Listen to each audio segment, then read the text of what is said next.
37, 38 এবং 39 নম্বর সাক্ষী শেখ হাসিনা এবং আসাদুজ্জামান খান কামাল এবং অ্যাপ্রুভার মামুন সাহেবের বিরুদ্ধে যে মামলা দায়ের করা হয়েছে তার সাক্ষীর হাজিরা আমরা দিয়েছিলাম। প্রথমার্ধে 2 জন সাক্ষীর জেরা এবং জবানবন্দি সম্পন্ন হয়।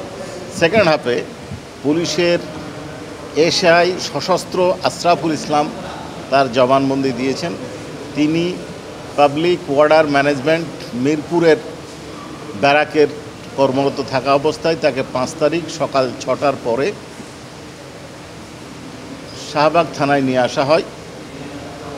এইখানে এসে উনি শুনতে পান যে তৎকালীন পুলিশ কমিশনার সকাল 5টার সময় এবং 6টার সময় এডিসি সুদীপ কুমার চক্রবর্তী ব্রিফ করেছেন এবং তাতে উনি নির্দেশ দিয়েছেন আন্দোলন দমনের জন্য গুলি করা সহ অন্যান্য ব্যবস্থা গ্রহণ করতে হবে। এরপরে উনি চাংখার প্রথমে গেছেন শহীদ মিনার এলাকায় ডিউটিতে গেছেন।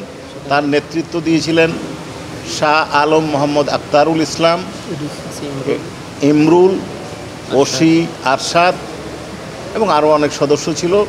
মোট 100 জন সদস্য রওনা দেওয়ার পরে পরবর্তীতে শহীদ মিনার বলছি শাহবাগ থেকে 60 জনের মধ্যে 100 জনের মধ্যে 3 প্লাটুন এবং আরও কয়েকজন সদস্য 2 প্লাটুন বাদে ডিএমপি এবং মহিলার যারা তারা বাদে তারা ওইখানে ঘটনাস্থলে যায়। ওইখান থেকে প্রথমে শহীদ মিনারে যেই টিয়ার শেল গ্যাস গান নিক্ষেপ করে শহীদ মিনারে জড়ো হওয়া আন্দোলনকারীদের ছত্রভঙ্গ করে দেওয়া হয়। পরবর্তীতে ওইখান থেকে তারা পায়ে হেঁটে চাংখার পুলে আসে। চাংখার পুল এসে কোনো কারণ ছাড়াই প্রথমে আন্দোলনকারীদের লক্ষ্য করে টিয়ার শেল, শটগান এবং গ্যাস গান নিক্ষেপ করে। এরপর শাহ মোহাম্মদ আক্তারুল আলমের নির্দেশে আন্দোলনকারীদের লক্ষ্য করে চাইনিজ রাইফেলের গুলি করার নির্দেশ দেন। যারা এই আন্দোলনকারীদের গুলি করেছিল তাদের মধ্যে ছিল নাসিরুল এবং সুজন আর ইমাজ হোসেন ইমন। এই বর্ণনাটা উনি দিয়েছেন, একবারে পরিষ্কার বর্ণনা, কে কীভাবে গলিতে ঢুকে গুলি করেছেন। 2 জন সদস্যের নাম উনি উল্লেখ করেছেন, তার মধ্যে উনি নিজে, ওনার কাছে পিস্তল ছিল, আর একজন হচ্ছে অজয় কনস্টেবল, তার কাছে চাইনিজ রাইফেল ছিল। এরা গুলি করতে না চাইলে তাদেরকে অকথ্য ভাষায় গালিগালাজ করা হয় এবং হুমকি দেওয়া হয় যে তোরা চাকরি কীভাবে করিস দেখব, তোরা রেশন খাস, বেতন পাস, গুলি করবি না কেন, তোদের চাকরি খেয়ে নেব, এই ধরনের হুমকি প্রদর্শন করে।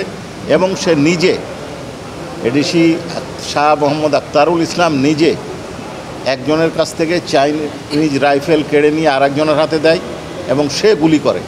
আর অতিরিক্ত গুলিও তিনি নিজের কাছ থেকে সরবরাহ করেছেন এবং এই গুলিতে বেশ কয়েকজন আন্দোলনকারী গুলিবিদ্ধ হয়ে লুটিয়ে পড়ে, যাদেরকে এই সাক্ষী ঘটনাস্থল থেকে নিয়ে যেতে দেখেছেন। পরবর্তীকালে উনি থানায় গেছেন। থানায় যাওয়ার পরে দেখা গেছে যে গুলি করেছে তার নামে ইস্যুকৃত সম্পূর্ণ গুলি উনি জমা দিচ্ছেন।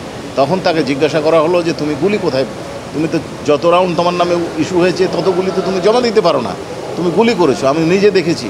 তো বললো না, এই গুলিটা, অতিরিক্ত গুলিটা শাহ আলম মোহাম্মদ আক্তারুল ইসলাম তাকে সরবরাহ করেছেন। তারপরে তার আত্মরক্ষার্থে সিভিল ড্রেসে ওই তাদের ব্যারাকে ফিরে গেছেন। এই জবানবন্দিটা উনি দিয়েছেন। হ্যাঁ, উনি বলেছেন যে ওনার সামনে গুলি করা হয়েছে, কিভাবে গুলি করা হয়েছে তার ভঙ্গিমা বর্ণনা দিয়েছে। কেউ কখনো শুয়ে গুলি করেছে, হাঁটু গেড়ে গুলি করেছে, টার্গেট করে গুলি করেছে এবং এই গুলিবিদ্ধ হয়ে পড়ে গেছে অনেকে, তাদেরকে নিয়ে যেতে দেখেছেন। এখন ওইখানে মৃত্যু হয়েছে কিনা সেইটা তো উনি ওইভাবে বলতে পারেন। আর উনি কে কে গুলি করেছেন এরকম 3 জনের নাম বলেছেন, নাসিরুল, সুজন এবং ইমাজ হোসেন চাইনিজ রাইফেল দিয়ে গুলি করেছেন, এটা বলেছেন।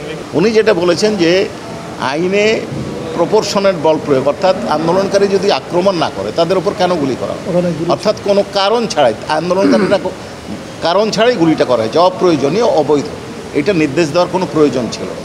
এখন পর্যন্ত মাঠ পর্যায়ের এই প্রথম কোনো পুলিশ কর্মকর্তা সাক্ষী দিয়েছে।